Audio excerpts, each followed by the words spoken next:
Hello friends, घर छोटा हो या बड़ा, बस साफ़ सुथरा होना चाहिए और थोड़ा बहुत ऑर्गेनाइज्ड होना चाहिए। बाकी चीज़ें तो ज़िंदगी के साथ चलती ही रहेंगी। बच्चे हैं इसलिए घर हर वक्त ऑर्गेनाइज्ड और साफ़ सुथरा नहीं रह सकता, लेकिन फिर भी कोशिश करें जितना भी हम कर सकते हैं।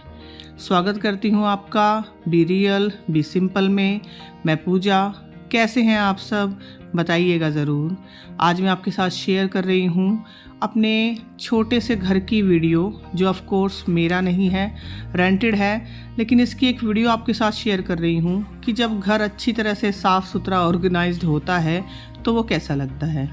ये है एक टेबल कवर जो मेरी सासू माँ ने बनाया था। डिज़ाइन आप इसका देख सकते हैं, वो बहुत सुंदर सुंदर बनाती थी। और भी है घर में, मैं अंदर दिखाती हूँ आपको अभी।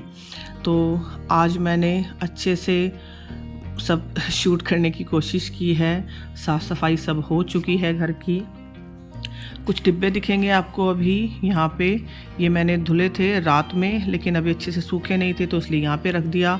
ऐसा ही करती रहती हूँ, बीच बीच में जो डब्बे खाली होते रहते हैं उनको धोती रहती हूँ। और इस तरह से एक बार में कभी भी किचन की सफाई का लोड मुझ पे नहीं पड़ता है। और यहाँ पे मैं आपको किचन दिखा रही हूँ। यहाँ पे देखिए, ये जो किचन की नीचे टाइल्स हैं ये देखने में गंदी लगती हैं, क्योंकि सीमेंट इस तरह से लगाया हुआ है जोड़ते वक्त इन पे कि ये बिल्कुल भी साफ़ लगती ही नहीं है। मैं साफ़ कर देती हूँ लेकिन लगती नहीं है। वहाँ पे एक पोछा डाल के मुझे रखना पड़ता है, क्योंकि थोड़ा बहुत पानी लीकेज होता रहता है वहाँ से। और ये एक कोस्टर सेट जो आप देख रहे हो, ये करीब 21 साल पुराना है, क्योंकि ये मुझे कॉलेज में एज ए प्राइज़ मिला था। मैंने कंपटीशन में हिस्सा लिया था। तो यहाँ पे आप देख रहे हो किचन बिल्कुल क्लियर है, क्लीन है, बर्तन साफ़ हैं। और यहाँ पे ये चॉपर वगैरह मैं अलग से धो के रखती हूँ ताकि ये सारे बर्तनों के साथ मिक्स ना हो जाएं। थोड़े से ऑरेंज रखे थे तो वो भी मैंने खाए, वीडियो शूट करते करते ही खा रही हूँ उसको। और अंदर बेड क्लियर बिल्कुल। और यहाँ पे ये 4 महानुभाव, इनको भी मैंने नहलाया है, मतलब इनको भी मैंने धो के साफ़ किया है। और ये बहुत बहुत बहुत पुराने हैं, वाकई में बहुत पुराने हैं। ये करीब 17 से 18 साल पुराने हैं। मेरे बेटे के खिलौने हैं ये, जब वो छोटा था। तो चलती हूँ दूसरे हिस्से में। ये देखिए एक और, इसको मैंने मंदिर के नीचे, यहीं पे मंदिर है मेरा, एज ए पायदान मैं यूज़ करती हूँ। और ये एक और दूसरा, ये छोटे वाले स्टूल पे मैंने डाल के रखा है। ये सब मेरी सासू माँ ने बनाया हुआ है। अब वो नहीं है, लेकिन उनकी बहुत सारी निशानियाँ हैं हमारे पास। और ये एक टेबल, यहाँ पे थोड़ा सा देखिए आप, जो भी कुछ रखा हुआ है मैं दिखा रही हूँ, उस पर बहुत सारे निशान भी पड़े हुए हैं। तो या तो मैं उन्हें पेंट करके सही करूँगी, या फिर उसके ऊपर एक बड़ा सा टेबल कवर ला के डालूँगी। और यहाँ पे मैं दिखा रही हूँ आपको, मेरे पास है एक ग्लोब। ज्योग्राफी की स्टूडेंट हूँ तो ग्लोब मेरे पास ना हो ऐसा तो हो नहीं सकता। और ये मैंने ऑनलाइन मंगाया था, और जब तक दिन में 1 या 2 बार इसको इस तरह से घुमा नहीं लेती, दिन पूरा नहीं होता मेरा। और यहाँ पे मैं आपको दिखा रही हूँ एक साड़ी पिंक कलर की। और ये ब्लाउज़ जो है ये साड़ी का नहीं है, एक्चुअली ये मेरे लहंगे का ब्लाउज़ है, लेकिन इस साड़ी के साथ इस तरह से मैच हो जाता है कि जैसे इसी का है। और ये मैं आपको क्यों दिखा रही हूँ, क्योंकि आज शाम को हमें जाना है एक शादी में, और मैं उसमें इसी साड़ी को पहनने वाली हूँ। और यहाँ पे देखिए, इस तरह से जैकेट्स जो होती हैं बच्चों की या बड़ों की, उनका ये अंदर वाला कपड़ा इस तरह से बाहर निकल आता है, तो बहुत प्रॉब्लम होती है। तो इसका मैं आज आपको एक तरीका बताती हूँ इसको फिक्स करने का। जैकेट को मैंने उल्टा करके बिछाया, और इस तरह से जो भी कपड़ा एक्स्ट्रा है उसको हाथ से मैंने पीछे की तरफ किया, मतलब इतना कपड़ा आप देख रहे हो ये एक्स्ट्रा है। तो आप चाहें तो इसको काट भी सकते हैं, लेकिन मैंने यहाँ पे काटा नहीं है। ये देखिए, थोड़ा ध्यान से आप देखिए, इस तरह से करते हुए, ताकि जो आगे के उसके मतलब फ्रंट में उसमें सलवटे ना पड़े। इस तरह से सुई धागा लेके मैंने इसको पूरे को सिल दिया है, मतलब पीछे पीछे, ताकि आगे के कपड़े में सिलवटे ना पड़े और ना ही दिखाई दे। अभी मैं आपको दिखाती हूँ कि ये पूरा सिलने के बाद कैसा होता है। लास्ट तक मैंने सिल दिया है, और आप देख रहे हो कि मैंने सिर्फ पीछे का कपड़ा सिला है, मतलब जो आगे फ्रंट तक कपड़ा आ रहा है और जहाँ पे बटन वाला एरिया है वो मैंने इसके साथ इंक्लूड नहीं किया है। पूरा ये सिल गया है अच्छे से, और अब ये फिक्स हो गया है। अब ये ऐसे नहीं होगा। आप चाहे, जैसे मैंने बताया कि आप काट भी सकते हैं, लेकिन मैंने इसी तरह से किया। और मैं साइड से आपको दिखा रही हूँ कि देखिए वहाँ पे एक भी सिलवट नहीं आई है। अब मेरी बेटी इसको ट्राई करके देख रही है। हालांकि ये मुझे उठा के रखनी थी, लेकिन आज इसने बोला कि शादी में ये इसको लेके जाएगी। भले ही पहन के नहीं जाएगी, लेकिन गाड़ी में रख के लेके जाएगी। रात में जब ठंड लगी तो पहना था इसने। तो देखिए कहीं पे भी इसमें सलवटें नहीं आई है, और जो नीचे से इसकी प्रॉब्लम थी वो भी फिक्स हो गई है। तो आप लोग भी ये ट्राई कर सकते हैं, और बिल्कुल भी पता नहीं चलेगा कि आपने इसमें इस तरह से कुछ किया हुआ है। किचन में आई हूँ, अदरक और हरी मिर्च थोड़े लिए थे, और इस तरह से अदरक को तोड़ तोड़ के हमेशा धोती हूँ, क्योंकि उसके अंदर गंदगी होती है।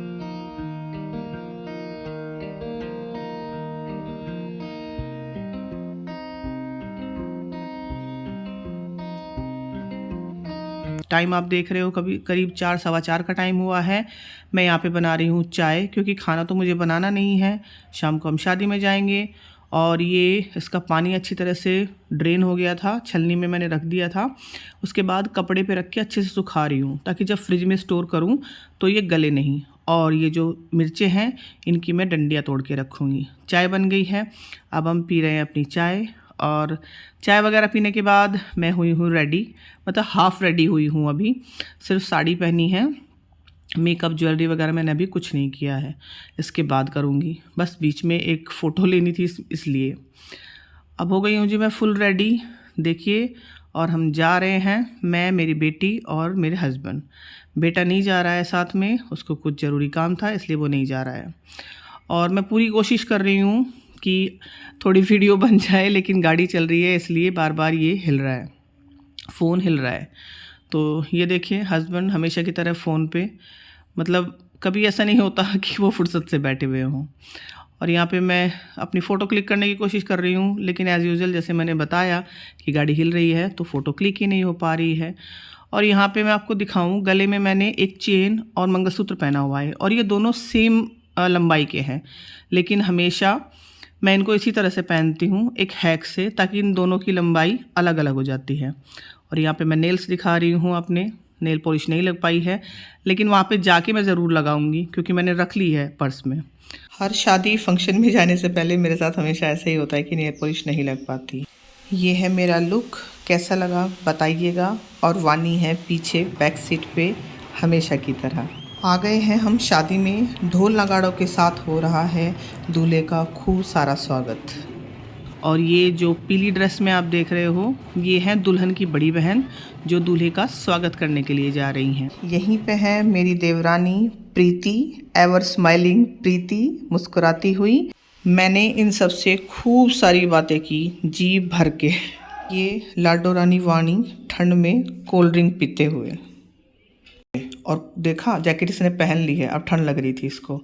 इधर हस्बैंड और मेरे देवर। यहाँ पे है मेरे नंदोई अनुज, बड़ी सी अपनी एवरग्रीन स्माइल के साथ। और यहाँ पे हैं जी दुल्हन, और फ़ोटोशूट में बिज़ी हैं। और यहाँ पे बहुत सारे लोग लाइन में लगे हुए हैं इनके साथ फ़ोटो खिंचाने के लिए। ऑफ कोर्स मैं भी थी यहीं पे लाइन में, लेकिन मैं पहले सोच रही थी कि चलो इन लोगों के ही फ़ोटोग्राफ्स ले लेती हूँ जो फ़ोटोग्राफ्स खिंचा रहे हैं। बाकी मेरा नंबर बहुत बाद में आया था इसके साथ फ़ोटो खिंचाने के लिए। और इसके बाद कुछ प्रोफेशनल फ़ोटोशूट्स भी हुए थे। यहाँ पे मेरे नंदोई और उनके छोटे भाई, उनकी मैंने कुछ फ़ोटोज़ क्लिक की, लेकिन मतलब मैंने रिक्वेस्ट की थी कि आप फ़ोटो खिंचा लीजिए। और ये देखिए उन्होंने बड़े अच्छे पोज़ दिए, दोनों ने ही मुझे।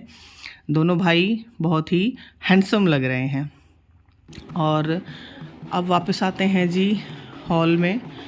दूल्हे का स्वागत हो गया है, वो अंदर आने के लिए अब तैयार हैं। और यहाँ पे रेड साड़ी में ये वाली, ये है मेरी नंद, इसका नाम है मोनिका। वैसे घर पे इसको ये सब प्रिया बोलते हैं, लेकिन मैं तो इसको मोनिका ही बोलती हूँ।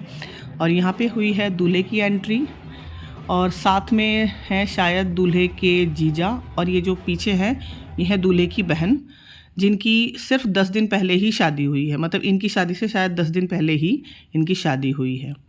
और अब एंट्री हो रही है जी हमारी टीनू मैम की, मतलब इनका नाम वंशिका है, लेकिन घर पे टीनू बोलते हैं, इसलिए मैं टीनू ही बोल रही हूँ।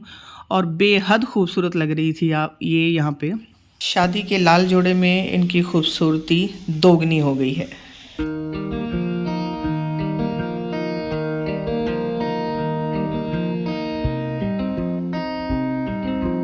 यहाँ पे ये प्रोफेशनल फ़ोटोशूट्स की कुछ तस्वीरें मैं वहीं पे थी तो मैंने भी अपने कैमरे से क्लिक कर ली इनकी खूबसूरती। ये देखिए कितनी प्यारी लग रही हैं ये, बहुत ही ज़्यादा सुंदर। और ये इनकी एक हल्दी की फ़ोटो थी जो मुझे मिली थी तो मैंने यहाँ पे इंक्लूड कर दी। ये इनके छोटे भाई, इनके साथ इनकी फ़ोटो, बड़ी ही प्यारी प्यारी सी फ़ोटो खिंचा रही थी ये, तो मैं भी वहीं पे थी इसलिए मैं क्लिक करती जा रही। ये हैं दुल्हन के मामा जी, जिनके साथ आप दुल्हन की स्माइल देख सकते हैं, बड़ी सी स्माइल। और ये हमारी डांसिंग डीवा, डांस करने का बड़ा शौक़ है इन्हें। और ये हूँ मैं फाइनली, क्योंकि थोड़ी बहुत तैयार हुई थी तो इसलिए सोचा कि चलो अपनी भी थोड़ी सी फ़ोटोग्राफी कर ही लेते हैं। कुछ फ़ोटोज़ खींचे मैंने, हालांकि मुझे इतना कुछ शौक़ नहीं है फ़ोटो खिंचाने का, और शौक़ इसलिए नहीं है क्योंकि पोजेस बनाने नहीं आते फ़ोटो के लिए। ये मेरे दोनों देवर गौरव और मोनू, और ये मेरी बेटी लाडो वानी, इसके साथ कुछ फ़ोटोज़ खिंचाए। और इसने स्टेज पे भी बहुत सारे फ़ोटोज़ खींचे अपने, मतलब जैसे ही स्टेज खाली हुई इन बच्चों ने उस पर कब्ज़ा कर लिया और उसके साथ अपने फ़ोटोज़ खिंचाए। कुछ वानी के हैं, कुछ उसके साथ और दूसरे बच्चों के हैं। और ये है जी अन्नू, मेरी नंद की बड़ी बेटी, आज बहुत ही ज़्यादा प्यारी लग रही थी। प्यारी तो ये है लेकिन आज इस ड्रेस में बहुत ही खूबसूरत लग रही थी। ये है इसकी एक और फ़ोटो, आपको नज़दीक से दिखाने के लिए मैंने क्लिक की थी। और ये है जो आप देख रहे हो बड़े बालों वाली बेटी, ये मेरी नंद की छोटी बेटी है। तो इसका फ्रंट फ़ोटो नहीं था मेरे पास कोई, उसके बाद मैंने मतलब बाद में जो फ़ोटो कभी शादी के बाद क्लिक हुए थे तब लिए थे। ये देखिए, ये अपनी मम्मी के साथ है छोटे वाली बेटी, और ये दोनों बहनें। ये फ़ोटो बाद में मुझे मिले थे तो मैंने ऐड कर दिए। और ये है हमारी रेड हॉट ब्यूटी मोनिका, देखिए कितनी प्यारी लग रही है। और फाइनली दुल्हन के साथ सेल्फ़ी खींचने की बारी आई थी मेरी। टीनू वाकई में बहुत ही ज़्यादा खूबसूरत लग रही हैं यहाँ पे। और बस फ़ोटो हम खींचते जा रहे हैं। ये मोनिका और मैं, और पोज देख रहे हो आप, बनाना नहीं आता ज़्यादा मुझसे। ये एक और रैंडम क्लिक। और ये है मोनिका की बड़ी नंद, यानी जिसकी शादी है उनकी बड़ी बहन। और ये लोग शादी के चक्कर में इतने ज़्यादा थके हुए थे कि शायद इनको फ़ोटोग्राफ्स खिंचाने का भी टाइम नहीं मिल रहा था। ये मेरे हस्बैंड, मैं और मोनिका, तो इन दोनों भाई बहनों के साथ एक फ़ोटो मेरी भी क्लिक हो गई यहाँ पे, बड़ी अच्छी सी। और ये मेरे नंदोई टीनू के साथ, मतलब अपनी छोटी बहन वंशिका के साथ। और ये इनके मम्मी पापा, वंशिका के मम्मी पापा। ये एक इनकी फैमिली पिक, बड़ी प्यारी सी। वाकई में सब कुछ बहुत ज़्यादा खूबसूरत था। और ये मोनिका की फ़ोटो है इसकी सगाई की, मतलब टीनू की सगाई की फ़ोटो है ये। और यहाँ पे देखिए कैसी गोल मटोल आ रही है ये लड्डू सी, बहुत ही प्यारी लग रही है। इसलिए ये फ़ोटो मुझे अच्छा लगा था, इसलिए मैंने इंक्लूड कर दिया। और यहाँ पे है जी हमारे कपल, तो बहुत ही ज़्यादा खूबसूरत जोड़ी और बहुत ही ज़्यादा खूबसूरत शादी। तो आप लोग हमेशा ऐसे ही खुश रहो, मेरी दुआ है। साथ में रहो, प्यार से रहो, भले ही लड़ो झगड़ो लेकिन फिर भी हमेशा साथ में रहो। थोड़ी बहुत लड़ाई झगड़ा, थोड़ा बहुत रूठना मनाना तो शादी में चलता ही रहता है। ये इनकी शादी के जस्ट 2-3 दिन बाद की ही फ़ोटो है, तो ये भी मैंने इस वीडियो में शामिल कर दी।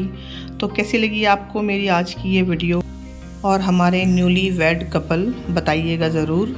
तो चलती हूँ, दोबारा मिलूँगी आपसे। अपना खूब सारा ध्यान रखिएगा and please subscribe be real be simple.